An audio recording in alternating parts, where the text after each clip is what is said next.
Welcome to Your Next Chapter, where we feature conversations with leading audio creators and industry experts shaping the future of podcasting. I'm Jeremiah Tittle. People call me JT. I'm the CEO of Next Chapter Podcasts and your host. We're kicking off a new season exploring how museums are leveraging podcasts to expand their reach and deepen their impact. Museums have a long, trusted nature with their audience members, people coming to their these institutions. And as podcasting continues to grow, it's become a powerful tool for sharing stories, building community, and engaging with new and diverse audiences. Young people go to museums more than ever. And whether you work in audio or in museums, there's something to learn from how these two worlds are coming together. The Venn diagram overlap is pretty significant. And in this episode, we're bringing you a roundtable recorded live at the American Alliance of Museums conference in May in Los Angeles. Our panel featuring creators, curators, thought leaders from institutions such as Levine Museum of the New South, the Getty, and the Whitney Plantation in Louisiana. It explores how museums are leveraging podcasting to foster trust, share underrepresented stories, and engage broader audiences in meaningful ways. If you're in the museum world, the podcast world, or both, this conversation is for you. Let's dive in. Hello, everyone. Welcome to this panel. Very much appreciate everybody attending. We scouted the competition yesterday, the other podcast panel, and we're going to try and not be redundant, although I think we are going to be different in terms of the conversation today. But there's a lot of interest in podcasts these days, and so it's cool to be here where we feel like the museum crowd and the podcast crowd, there's a lot of overlap. There's a Venn diagram, a big middle section of that. So that's part of the opening comments, but just want to introduce myself and the team here that we have for this not very round table. We are lying to you out of the gate, I have to say, in terms of the trust factor. I think we violated that instantly, so please forgive the lack of a table. No roundness to anything we're doing today, so forgive us for that. The name of this panel is, I heard it on a podcast, How Museums Leverage Trust in the Digital Age. I am your moderator today. Thank you for having me. Jeremiah Tittle is my name, founder and CEO of Next Chapter Podcasts. And we'll go down the line here and introduce our esteemed panel. Very happy to have Diamond Adams, closest to me, education coordinator at the Whitney Plantation Museum in Louisiana. Next to her, we have Zoe Goldman, podcast producer at J. Paul Getty Trust at the Getty. In the middle, we have Frankie Abbott, chief content strategist at Levine Museum of the New South. John Russick, Managing Director, Bronzeville Center for the Arts. And at the end, Kevin Blackistone, award-winning sports columnist for the Washington Post, panelist on ESPN's Around the Horn, NPR contributor, and co-host of the aforementioned Our New South podcast, which is in collaboration and presented by Levine Museum of the New South. So thank you so much for having us. Really appreciate you taking the time out of your schedule today so we could talk podcasts with you. Opening statement, I kind of alluded to it in the beginning, which is the fact that, this study that came out, the whole theme of this conference is the fact that museums are trusted. This is a trusted space, right? For a lot of reasons. And we could go on and on about why maybe mainstream news is not trusted and the disparity there. I think it's really important to reflect on the important work that people who work in the museum space do. That a lot of thought and a lot of intelligent people put together these exhibits and present information, whether it's a history museum or an arts institution. There are very important conversations that are coming out of what museums are doing. And when I saw the theme, I thought this is just too perfect because I've been working in podcasts. We launched this, my company, Next Chapter Podcast, almost 7 years ago this July. And hosts of podcasts are very well trusted. There's a lot of data to support that. I go to too many conferences, and we learn a lot from a lot of smart people who collect data on this. And podcast hosts are trusted, for better or worse. We could argue that, but there's again that Venn diagram. In the middle of the Venn diagram, I think, is what this panel is all about. Is talking about how do we leverage this trust. And I'm really excited to talk to these smart folks about their experience with podcasts in the museum space and beyond. And so without further ado, let's get to our first question. I want to give you a heads up. If you could prepare questions we're going to do some Q&A for the last 20 minutes of the conversation today. So we'll be handing around the mic. Kevin will be passing it around. There's Kevin in the front there. So get ready with your questions for the last 20 and keep me on time here so we give everyone a chance to ask some questions, whatever comes to mind. But first question I wanted to ask the team here is, how do museums leverage trust in the digital age? That's the session title. I think it's a good place to start. We have a lot of panelists here. Maybe not everybody wants to answer, and that's okay. But I would like to hear from everybody on whatever you feel would be something that you really want to speak to. And maybe John, Kevin just passed the mic to John, so we have the target on you. If you would maybe with some opening statements, any thoughts on the theme of this panel? So I would just say, well, thank you, JT, for organizing this, and thanks everybody for coming. I'm very interested. I've been interested in for a long time in digital activity within the museum and how that can really extend our experience. When I came into museums, I've been around for a long time, so really the focus was almost exclusively on the visitor experience inside the building, and of course that's got a lot of great qualities to it, right? The opportunity for communication with people maybe you don't know, and social engagement, and thinking about maybe family audiences coming together and having a great experience around the activity that you've provided to them in the physical space. And then, of course, it's all backed up by this sort of evidentiary approach to communication, right? Whether you think of it as storytelling or you think of it as experience development, that in-gallery sort of exhibition experience or even public programs like this venue, there's a authenticity and there's a real sort of grounding to that that's often backed up by the artifacts. So the challenge is, how do you extend that to more people effectively? And clearly all these digital resources that are at our fingertips now, and we can all access them, and we can be the creators, but we can also be the receivers of it. Really opens up an opportunity for the museum in the spirit of what JT was talking about, the whole notion of trust, being trusted organizations and trusted voices in a world saturated with people trying to tell us what to think and say and do. How do we do that, extend that trust out into that digital space and not lose what I think grounds us in authenticity and honesty and sort of the ethics that I think so many of us are, at the end of the day, that sort of is in our spirit.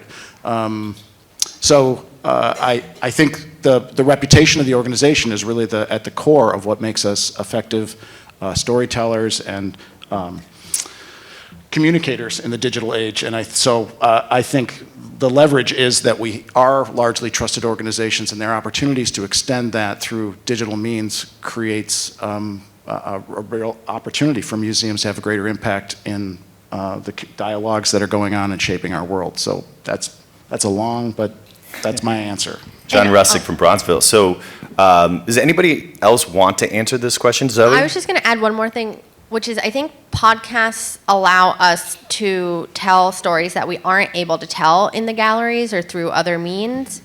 For one, it's audio, so people are like bringing it into their home, they're bringing it into their daily routine, so that lends itself to different kinds of stories than you might find in the gallery.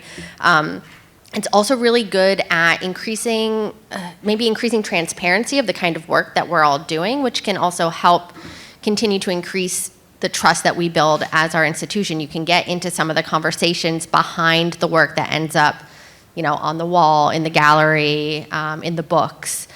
And it makes it really personal, which also I think contributes to that trust, because you're listening to the people who are, becoming and making this sort of authoritative museum voice, which we're not always super comfortable with. And this can kind of help break that down a little bit as well.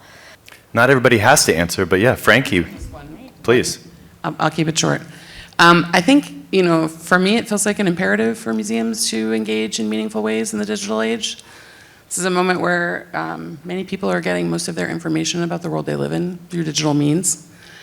And it's important for museums to step up because we're trusted, to model the conversations we'd like to see happening, to amplify the voices we'd like to hear amplified, to tell the stories that aren't being told about things, and to do that sometimes in the spaces where people are already hanging out looking for information, to make sure to really make a contribution to that kind of scholarship-based, informed search for truth and information. Any other thoughts? I'm going to add an even shorter piece. But I know for us, when putting together the podcast, we thought a lot about people who may never make it out to our space, centering, what do we want them to know? People who may never make it to the site but still deserve to have access to the information that we value. How do we make people care about the things that we care about? And that's through the transparency that you guys have mentioned as well. Fantastic. Second question I wanted to, it's more maybe on the storytelling front. I think maybe John mentioned something about the authenticity. It's a huge factor for podcasts, that connection between the voice that you hear in your ears and the audience. Again, back to that study, museums are the number one in terms of trust. So the question is, how is your museum's approach to storytelling, and how do podcast stories based on museum subject matter, exhibitions, how does it help build trust? For our site, storytelling is a very central part of what we do. How we interact with visitors is very much centered on storytelling. So I think for us, when creating the podcast, it was more so an extension of that and being kind of experimental with how we put together our story. So doing things like taking the podcast into the community, how can we use sounds of the community? How can we use our experiences going on tours and things like that to kind of formulate an entire story? For us specifically, because we are focusing on a very traumatic history, we're talking about slavery, we want to make sure that our storytelling is vulnerable and honest, but also, allowing space for the listener to have an experience as well. So we have our element of vulnerability with our storytelling, but we're also encouraging our listeners to also have a vulnerable experience. So that's kind of how we center our experience with the storytelling aspect.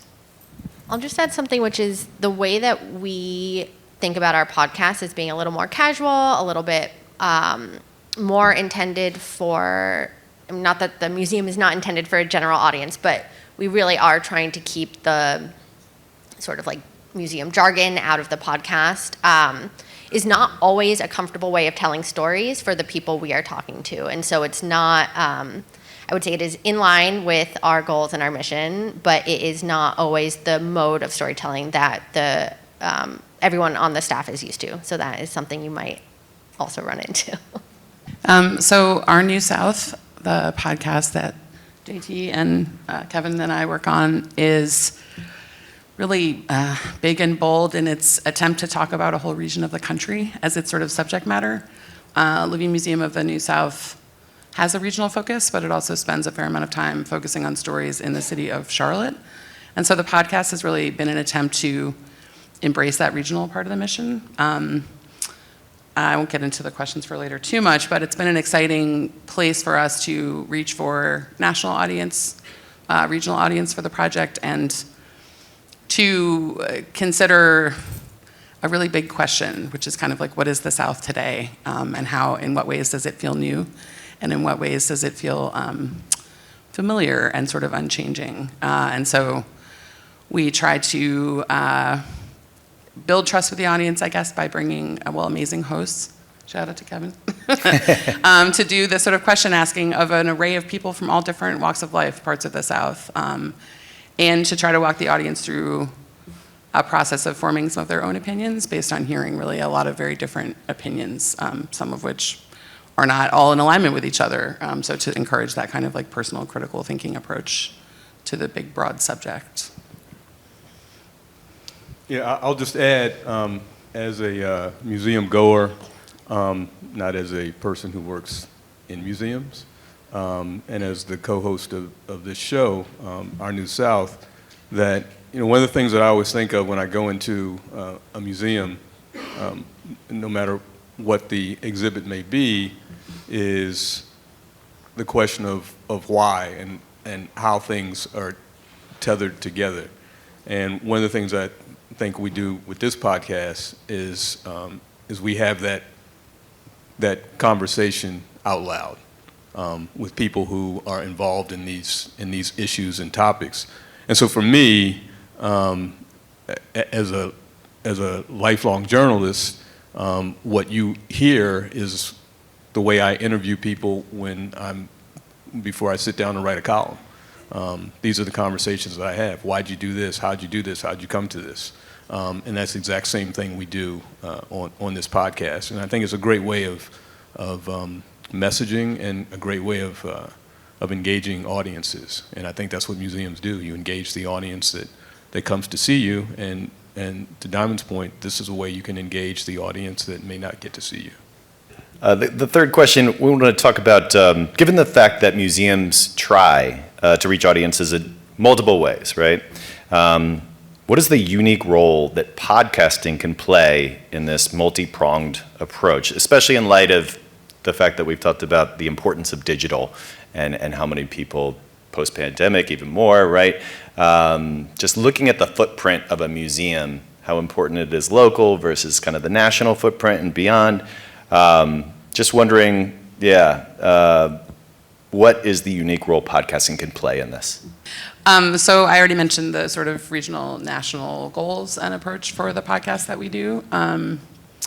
But I think it's like also useful to think about some of the ways in which I've heard folks in museums talk about podcasts and the sort of goals around those podcasts. But for us, the podcast almost is its own whole audience engagement strategy. And from a content perspective, it actually has a lot of balance and iteration with the other areas of content work, public programs, exhibitions. Like we've gotten ideas for speakers from the podcast, guests on the podcast, from programs, sort of topic ideas from exhibitions.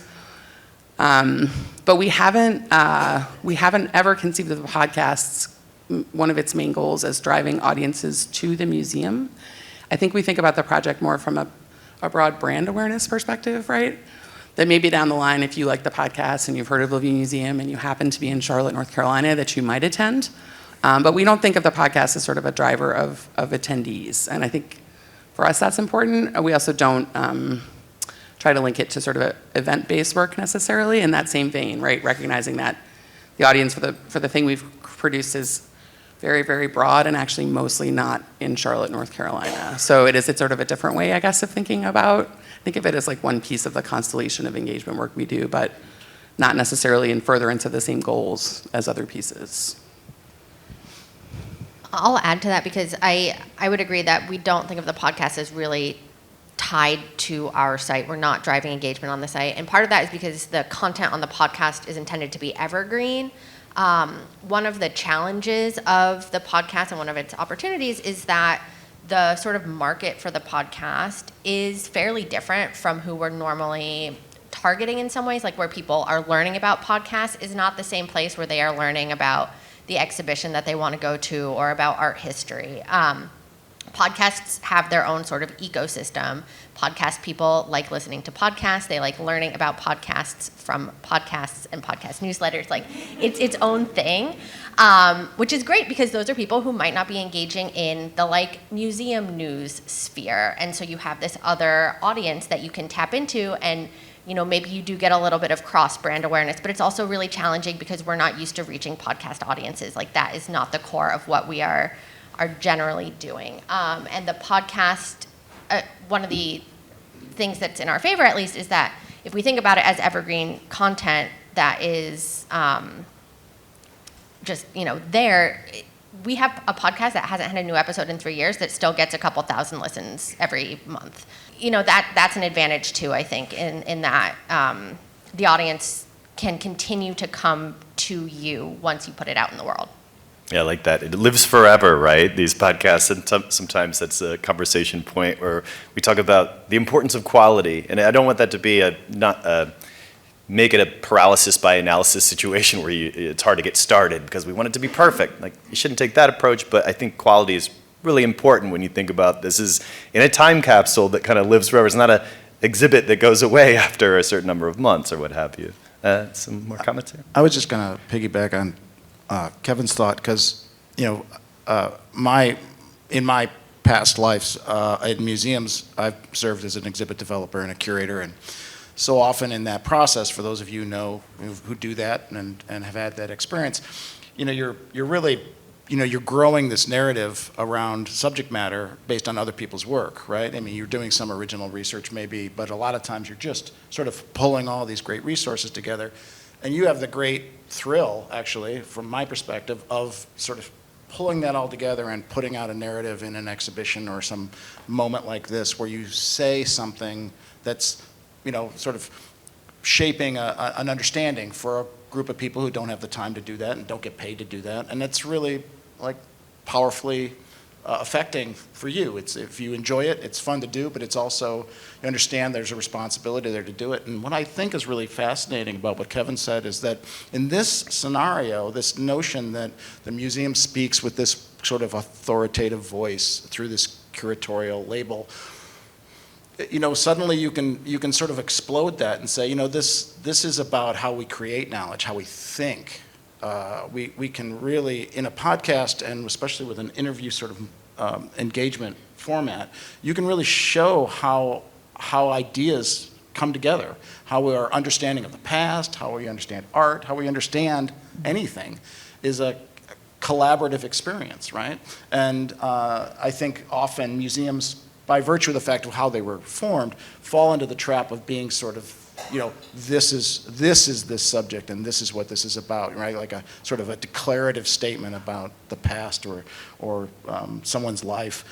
Whereas I think the podcast opens up a real different line of sort of ways of communicating information. It's not just information transfer, it's actually trying to engage people in thinking. And I just think that's really powerful. And I want to piggyback off that because one of the things in the back of my mind when we're putting together podcasts, coming up with new ideas for podcasts, is thinking about how are we modeling engagement with what we do, with items in the collection, with cultural heritage, with history. Like, how are the kinds of conversations that we're presenting in the podcast, the kinds of questions that are being asked and answered, how are they modeling how people can engage with art in a more playful way? Art museums can be really intimidating places. I think people who have worked there don't feel that way maybe all the time, but they are. And one of the things the podcast can do is encourage more of a sense of play with a collection that can sometimes feel sort of stuffy otherwise. Yeah, and I would just add that I think I know people learn very differently. Some people are visual, some people are more audio, so maybe podcast is a great place to learn and be entertained, have that conversation going. I just wanted to point that out because one of the main purposes of what we do at Next Chapter podcasts is education. And so it feels like such a good fit here at the museum crowd. And so I just wanted to highlight that when you're thinking about how you're engaging, I know museums, you can walk around with the earpiece and kind of have a guided tour, right? But what is it like when you leave the museum, or what is the difference between that visual experience versus what you can do in the audio space? And just wanted to follow up, we've done a lot of, journalistically, we did the who, what, where, when, we did a lot of the right questions, we were just doing a lot of the why. So I just wanted to maybe get into, this might be useful for folks here on the how. What are some best practices and typical challenges museums face when thinking about developing a podcast? I will say with season 2 of the podcast, we did have to go through a little bit of a learning curve as far as audio editing. We didn't realize how difficult that aspect of it would be. And we had to go through a whole period of just trial and error, what are the best audio practices, what's the best software to use, all of these different things. That I will say that was probably the most difficult. But I think one of the easier things for us to do was to figure out how to build community, how to reach our audiences in a way that was meaningful. We put a lot of thought and time into that specifically because, kind of to go back to the previous question, when we're thinking about audience engagement, we knew for a fact that what we do with the podcast had to be something a little separate and other from what we do on site. And the main part of that is, how do we reach our community? How do we figure out the things that our community cares about? And what are the conversations that people are having once they leave the site? And so that was one of the central things that I think was beneficial to our podcast overall, but definitely the audio was was a challenge. For us, we hired someone to do the audio. There are professionals who I think their expertise here, there's tons of LinkedIn learning courses and ways you can teach yourself, but that cost comes at your time.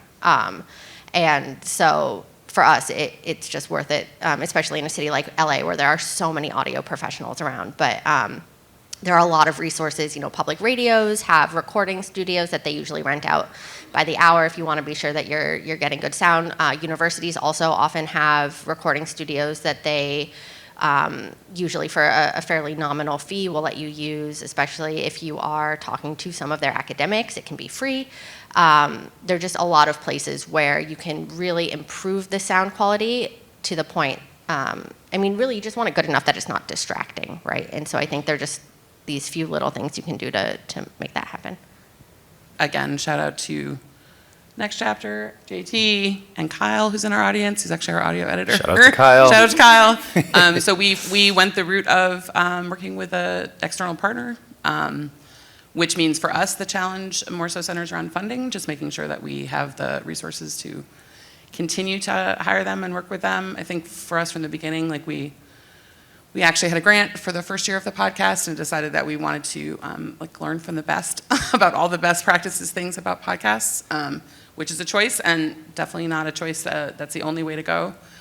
But I will say, just to reach back to points others made, particularly Zoe making the point about the whole world of podcasting and how the place to go to find people to listen to your podcast is in podcast world, much more so maybe than naturally the audience of people who might be attracted to your museum as a space. We learned so many really important things through working with Next Chapter about marketing a podcast in podcast world. And that was really, in addition to all the exciting things we learned about storytelling and other things in a podcast medium, that marketing piece was really invaluable because it was all a set of stuff that, frankly, none of us on our internal team knew very much about. And I think you learn from a lot of trial and error in podcast world. I'm going to add one more thing to the marketing piece that is a surprising challenge, which is even building awareness with our museum audience has been surprisingly challenging. Things like how are people going to find your podcast when they're on your site and then go home and listen to it? Because they're probably not going to want to listen to it while they're on your site. And then they're like, oh, I see that. And then they totally forget about it when they leave. How do you keep that in their mind once they leave? These are still questions. I've not figured this out. If other people have figured this out, please come tell me how you manage that. We have newsletters. We put it in the newsletter. But we do so much that it can get lost in the noise of events and books and exhibitions, and it's one more thing that we do. And so again, I think we have that great opportunity. We have that inbuilt audience that you think about when you're like, we should start a podcast because all these people come here and they should bring us home. And then it's like, oh man, there's another step in there somewhere. Or 10.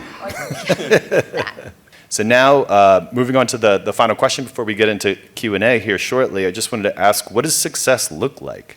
When a museum does a podcast, we often talk about it internally in our meetings as a podcast being an extension of kind of the marketing department or budget. kind of like a mix of maybe branded content, et cetera. But what would success mean, or what has success looked like either when you set out or down the road? What has that been like for your various institutions? I know for me, looking at the podcast and thinking the differences between our first and second season. With our first season, it was fully grant funded, and also through that season, we were focusing more on storytelling, specifically in a more traditional sense. And so I think for us, like carrying out through that season, we were able to be successful because we set out, to be effective storytellers, to get other hosts to come on who are also effective storytellers. So in that way, that season was successful because of that.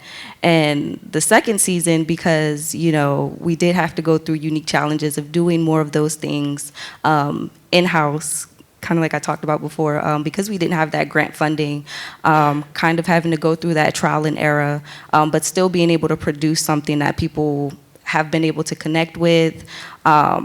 Also because we were trying to be a little bit more experimental. With our second season, we were focusing more on environmental justice. So we were thinking of ways, how can we utilize, sound? How can we utilize the environment itself to kind of create this unique auditory experience, right? And so for us, being able to accomplish that and having to go through a lot of these things and learn for the first time, I think for us, that was our new measure of success. Like, can we not only complete this project now with less funding and having to go through these processes that we didn't have to go through before, but can we do that and put out a product that we can be proud of? And so for us, that second season was successful in that way. I think I would say, just to focus on one measure, in my perspective, it's always been about us getting the museum staff to stretch itself. So again, I'll just nod to the folks who spoke at the podcasting session yesterday. Again, I think the sort of fear of doing something new that you've never done before and getting past that, reaching new audience, of course, is really important in all this. But I think internally, in an organization like a museum, these places can sort of ossify really easily, right? Like, systems get in place, and it's really hard to upend them, and relationships get built for how we do things. And then how do you inspire a sort of experimental, innovative, entrepreneurial attitude inside museums? I think it's really important right now for us to do that. And I think when you challenge your staff and ourselves to create something in a sphere, in a format, in a system that you're unfamiliar with, that's good for building staff capacity and seeing that the work doesn't have to be done in just one way. It can be done in multiple ways. And then I think also it gives people confidence that they can do things differently. And I think to Zoe's point about the notion that maybe the more channels we have for communicating ideas and sharing collections and those sorts of things, it becomes you start to look at the ways that would be best for the idea we're trying to share, the thing we want to have happen. Maybe this is a new format, and that question of saying, well, maybe the thing we're trying to do is something we've never done before. That shouldn't be so daunting in the museum. These should be creative spaces with a lot of energy around experimentation and risk-taking, and I think that's hard.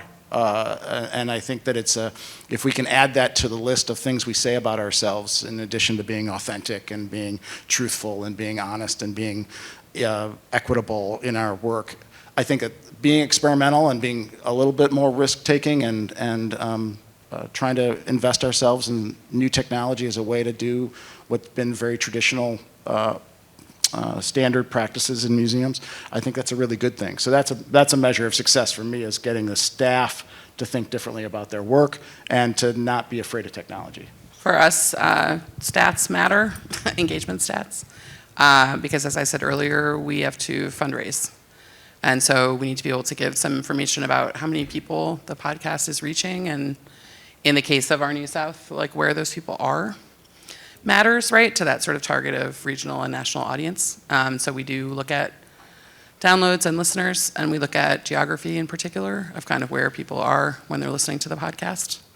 And then also, I mean, just go back to something Diamond said, we have learning goals specific to the content of a podcast season. So for this year, it was a sort of shared goal, which Kevin might also have thoughts on, around presenting the South as a region as many Souths, right? A complicated place, and one that we're hoping to encourage listeners to engage with as a complicated space. And not just to think about, because again, listeners are coming from within the South and from without, right? So they're bringing all kinds of perceptions and ideas about the South as a region. But to muddy those waters a little bit and to make people maybe give a second look and to sort of take a step further away from big, broad, stereotypical ideas about the South and what it is and could be. I'll just add one more thing. Metrics for podcasts are really sort of fuzzy and not great. And one of the things I like looking at, in addition to how many listens something's getting when it's new, is also like what is the tail of that. And so seeing that we have content that we put out years ago that's still finding an audience, I think is another measure of success, but one that it takes you a while to figure out. So Fantastic. Thanks everyone for that. Q&A time. Kevin's got the mic, and we have someone ready to ask a question.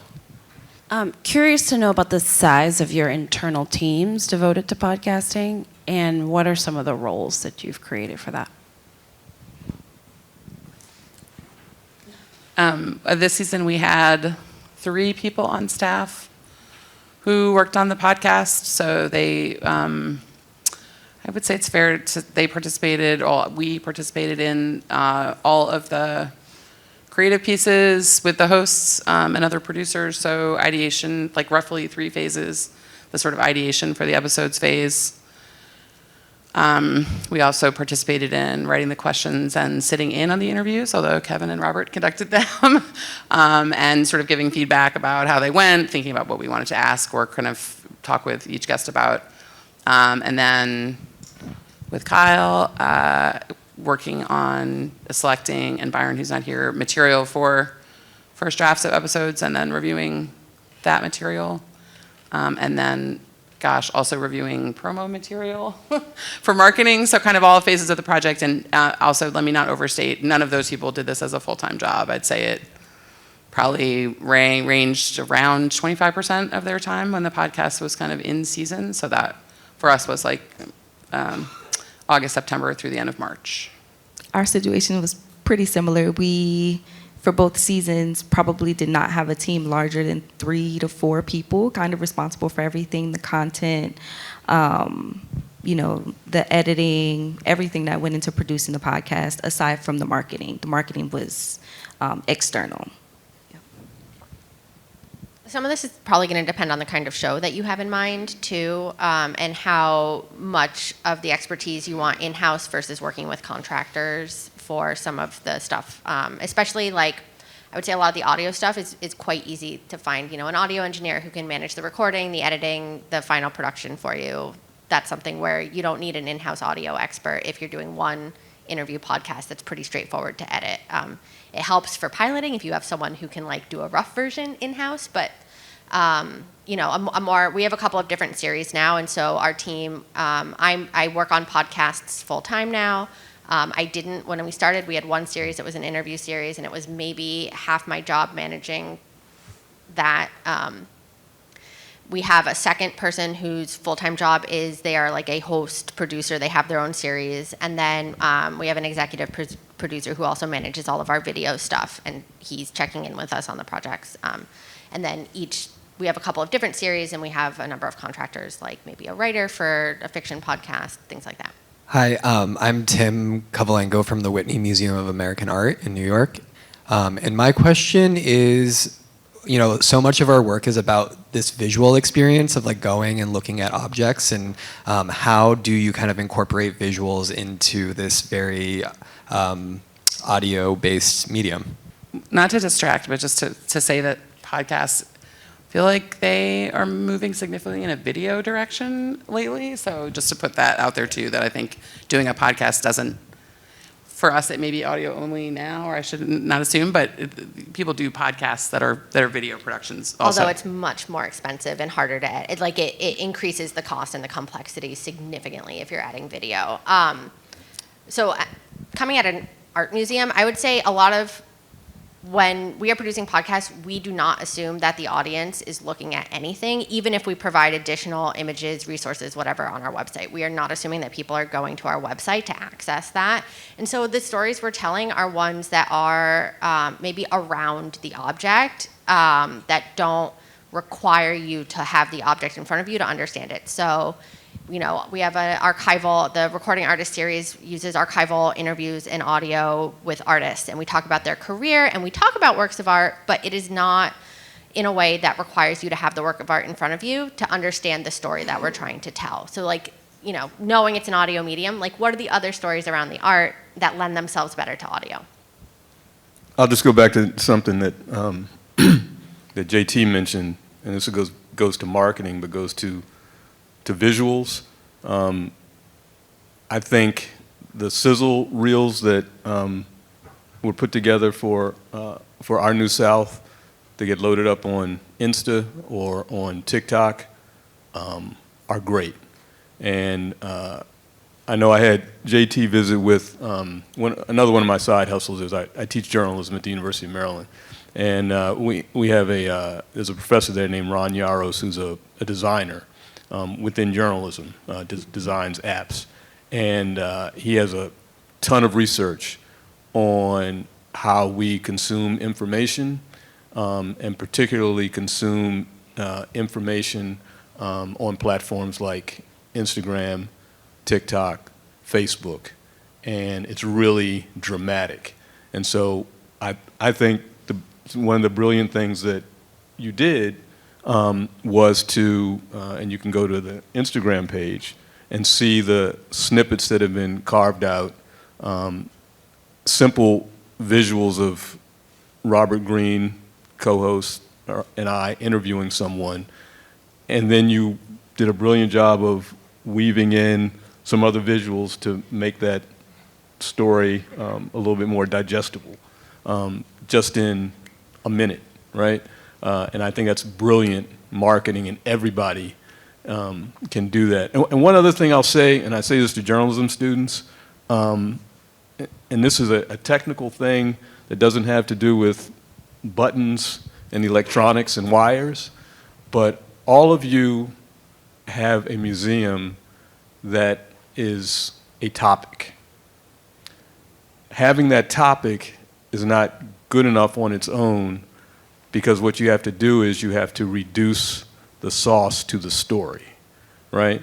So you got your topic, but what's the story you want to tell to bring people in? And when you can think of that and put it in a little visual to market your podcast on these other platforms, I think you've figured it out. Zoe spoke about how you made some attempts or had some ideas of linking certain excerpts of the podcast to the actual exhibition space. And I was curious to hear about the successes and failures there, maybe from the other institutions as well, of what the ideal of that would look like, and if you've done any experiments linking that to audio guides or certain exhibitions. I guess I can just say that, okay, actually, number one, we actually get a lot of encouragement because the podcast for us has been a pretty dominant force in terms of engagement numbers. And visitation is, I think, good for a museum of our size, but the podcast stuff has been much bigger. So we have actually gotten a lot of encouragement to add the QR codes to the labels, but to the point that Zoe made, that doesn't mean it's the right moment for people to listen to the podcast episode. So sort of what happens after people open and say like, oh, cool, is a question. And then also, it is a little hard for us to track, right, how much follow through there is, because that kind of traffic is such a drop in the bucket of the larger engagement, if that makes sense, that it's a little hard to like pick it out of the stats, like when that is a kind of contributing piece. So that's kind of our experience with it. Hi, my name is Willa. I work at a historic house and garden in the Bay Area called Filoli, and we have a podcast. And my question is around what you brought up at the beginning, Zoe, with the idea of part of this trust we have coming from the personality and like the specific people that we're getting to see behind the curtain.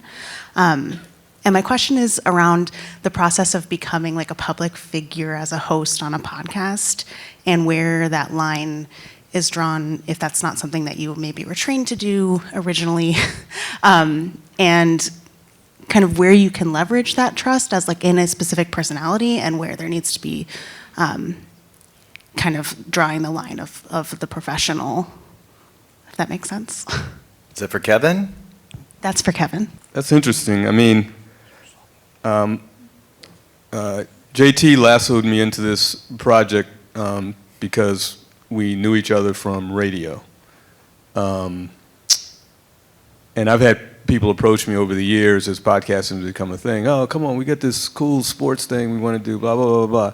There's like a gazillion podcasts, and half of them are sports. And it's just another chit-chat. So this was different. I have a interest in history, and I told you I go to museums all the time. I love them. I have a friend of mine who has a PhD in museums, or I forget exactly what it's called, but it's interesting. So I think, what I was able to bring, I hope, to the podcast, I don't know about personality, but I'm an inquisitive person. I'm curious. As a journalist, I like talking about this particular subject. Fortunately, over the years, I have gotten to know people who I could leverage to get on the show, which I think lifted the profile of the show, made it more interesting. I try and stay out of the way. I don't think Robert and I do a whole lot of talking on the show. We let the guests carry the show, because the guests bring the trust. I heard bits and pieces of the answer to my question, but I'm going to ask it anyways. I did hear someone say that they had recorded a podcast like months ago, and it's having a lot of interest. I think that was you, Zoe, right? That there's people coming back from like 3 months ago, coming back and repeating the same podcast. But my question is, pretend for a second that you all work at a very small museum for just a moment, because I do not work at a large museum. But say you're very small, how regularly should you put out a podcast in order to engage? Is like weekly is kind of a lot to ask for a small institution. Bi-weekly might even be as well, but you want to keep that momentum going. So what would you suggest for us small folks that might be reachable? I am not a small folk, but I will say, make it predictable.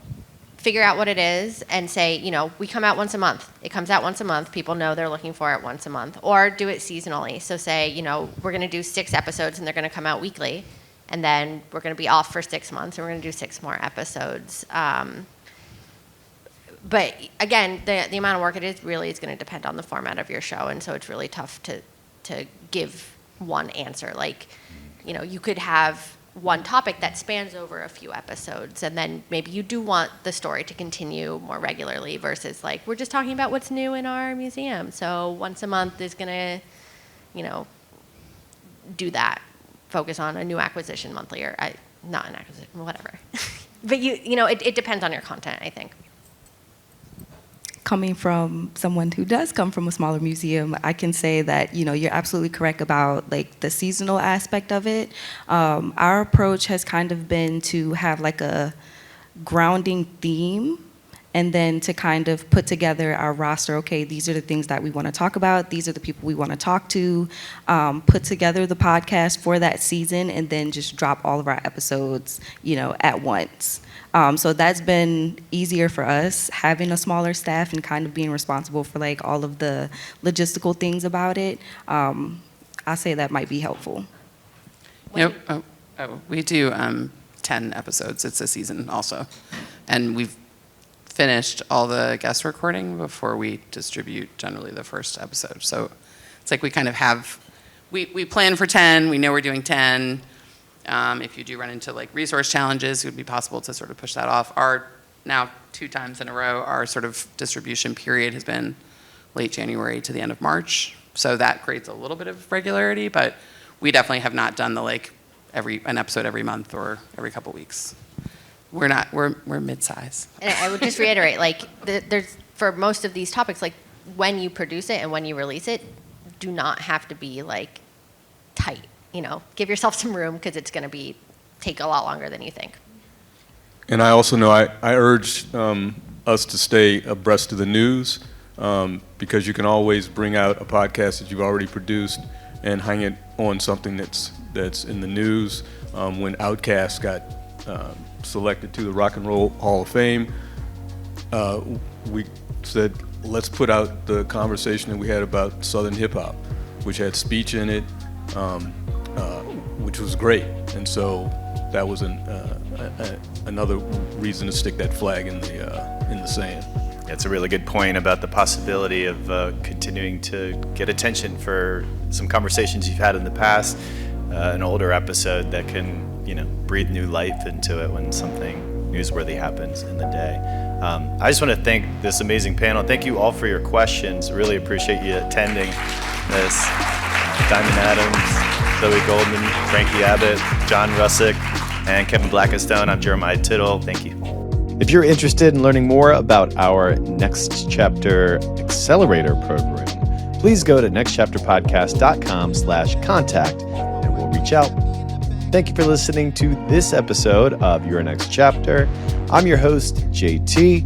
Our executive producer is Nick Kastner. This is edited by Justin Cortese. We drop episodes every other week. Please follow the show, and thanks for listening.